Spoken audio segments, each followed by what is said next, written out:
Progres pembangunan Al-Wildan Islamic Boarding School 27 Sari Aceh. Sebuah ikhtiar dalam mewujudkan lembaga pendidikan Islam yang berkualitas, berlandaskan hafalan Al-Quran, ilmu syariah, serta didukung penguasaan bahasa asing. Dengan izin Allah Subhanahu wa Ta'ala, pembangunan ini terus berjalan tahap demi tahap. Saat ini sedang dilaksanakan pembangunan dan pengecoran lapangan serbaguna yang akan digunakan untuk kegiatan basket, futsal, voli, upacara, dan aktivitas pendukung lainnya.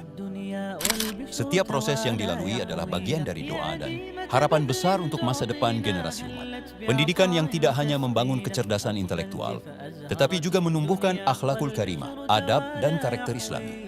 Insya Allah, bangunan ini akan menjadi saksi lahirnya generasi yang beriman, berilmu, dan berakhlak mulia, siap menghadapi zaman tanpa kehilangan nilai-nilai Islam.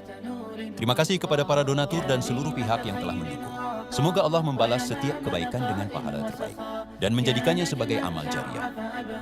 Al-Wildan Islamic Boarding School 27 Sari Aceh membangun peradaban dari pendidikan.